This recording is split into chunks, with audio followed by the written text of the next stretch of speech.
মানব জনম জনমেরই সার, এ জনম অতি সাধনার, করলি না মানুষের আচার। এই যে কীট পতঙ্গ দেখতেছো যা, এরা একদিন মানুষ হবে। ৮০ লক্ষ জনম পরে তারপরে মানুষের ঘরে আসতে হয়। তা দেখো, একই জায়গার মানুষ, বিভিন্ন রকম মত, বিভিন্ন রকম পথ, একজনে একরকম বোঝে না। এই যে আমরা যারা আছি এক জায়গায় প্রশ্ন করলাম, প্রায় সবাই একই ধরনের উত্তর দিচ্ছে, কিন্তু এই আমাকে বাইরের যারা আসো তার কাছে শুনবা এ ধরনের তারা উত্তর দিতে পারবে না, তারা পারবে না। তারা অন্য অন্যভাবে ঘুরে ফিরে এটা ওটা বলবে। তারা বলবে আন্দাজের পর, আন্দাজের পর। তারা কেবল মানুষ হয়েছে, কাজেই তারা তো এসব জানে না। তারা বাড়ি বসে ঘুমাচ্ছে, এই সব দ্বারে আসে না।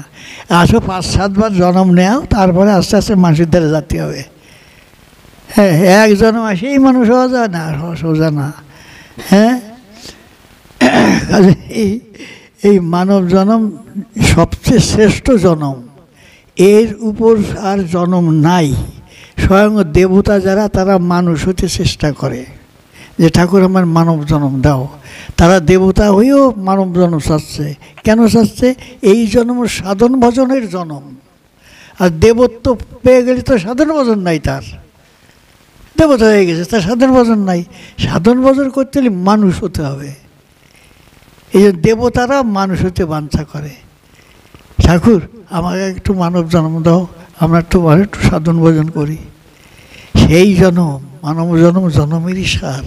এই জন্ম অতি সাধনার, অনেক সাধন ভজন করে লাভ করতে হয়। জন্ম করলি না মানুষের আচার, সেই জন্ম পেয়ে তো মানুষের আচার করলি না। মানুষের আচারটা কি? মানুষে মেশা মানুষের ধর্ম, সৃষ্টির মাঝে স্রষ্টা ইহাই মর্ম। মানুষের সঙ্গে মানুষের মিল, ভালোবাসা, প্রেম প্রীতি এইরকম অন্য দেশে নাই। দেবতারাও একজনে আর একজনে হিংসা করে। হ্যাঁ, দেখিছো, দেবতাদের এত মিল টিল নাই, তাকে সাধন ভজন নাই তো। আর মানুষে মেশা মানুষের ধর্ম, প্রকৃত মানুষের ধর্ম সবার সঙ্গে মিশে চলা। আর যারা এই যে কেউ ভালোবাসে না, ওরা বুঝতে হবে ২-১জন কেবল হয়েছে, এরা কেউ কথা শোনে না, লোকগুরু জ্ঞান নাই। সাধন মাঝে ঘুরাইলে কী করে, ওরা বুঝতে হবে অল্প দিনে লোক, ওদের বেশি কই কাজ নাই। বুঝছে, অতি সাধনার জন্মেই মানুষ। কাজেই এই জন্মে কিছু করে দিতে হবে, যে যা পারো। ঠাকুরের সন্ধান আমার নিতেই হবে। তো সহজ ভজন, একজন ভক্তকে ভক্তি করলে ভগবানকে পাওয়া যায়। ভক্তের মধ্যে সে প্রচারিত, সে মানে জাগ্রত। ভগবান তো সব জায়গায় আছে, আকাশে বাতাসে, এই ফাঁকা জায়গায় আছে ভগবান। সে ভগবান তো আমার কাজ আসছে না, আসছে নাকি? তো যে ভগবানের, যার কথা শুনলে আমাকে ভালো লাগে, যারা আমরা অসুস্থ হয়ে পড়লি ভালো লাগে, সে সারিয়ে দিতে পারে, আমাকে সান্ত্বনা দিতে পারে, আমাকে অভয় দিতে পারে। এই আর কী হয়েছে, ঠাকুরকে ডাক, এইভাবে ডাকতেছে তুই ভালো হয়ে যাবে। এই যে অভয় দিচ্ছে, মানুষে দিচ্ছে তো। যে ভক্ত সেই তো ব্যবস্থা দিতে পারে। একজন ভক্ত না, তার কাছে যাও দিদি এই ব্যবস্থা দিতে পারে নাকি? পারে নাকি? পারে না। পথ দেখাতেও পারে না। যে পথ চেনে না, সে পথ দেখাবে কী করে? সত্যি কিনা? যে পথ কানা, সে পথ চিনেবে কী করে? এক কানা যদি আর এক কানার গাড়ে ওঠে, কী হয়? উভয়ে অকালে ড্রেনে ভরিয়ে মরে। বুঝছো? এই জন্যে কানা কি চোখে দেখে, এইরকম জেনে শুনে একজনকে মানতে হবে, অন্ধলোকরে মানা যাবে না।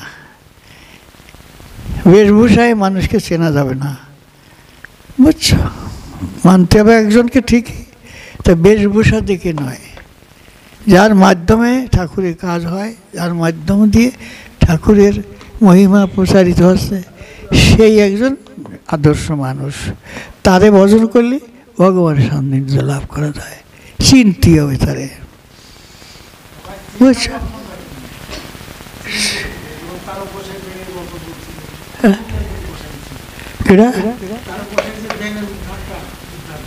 হয়, উনি তো সব কিরা হ্যাঁ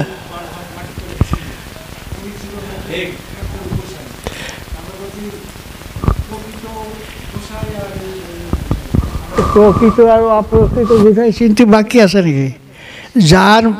যার কথায় কাজ হয় সেই আছে আসল গোসাই। আর যে ভাব দেখানি এতগুলো মালা টেপা ওটা মানে বুঝতে হবে তার দ্বারা কাজটা হচ্ছে কি এই দেখতে হবে, তার কথায় কাজ হয় কি না হয়, ঠাকুরের মহিমা তার মাধ্যমে প্রচার হচ্ছে কি না হয়। বুঝিয়া ভজন করছে না, বুঝিয়া ভজন করতে হবে। খালি মালা টালা দেখলেই তার মানুষ মানে ভক্ত খাওয়া যাবে না। আকার দেখিয়া লইবাসী নেওয়া বিশুদ্ধ মাধুর্য ভাব, শুদ্ধ প্রেম রসে তরাই বিশেষে জগতের জীব সব। আকার দেখে চিনতে হবে, তার ভাব ভঙ্গি দিয়ে চিনতে হবে। হরিচাঁদে পৌঁছায় না ডাক, জানা শোনা যার যত পরিচয় কাজের বেলায়। আমার গানের মধ্যে তো এই সব কথার উত্তর আছে, সব কথার উত্তর দিয়ে আছে যে কোন মানুষকে ধরতে হবে, কারে ধরলে ভগবানকে পাওয়া যায়, সব নিশানা বলে দিয়ে আছে গানের মাধ্যমে।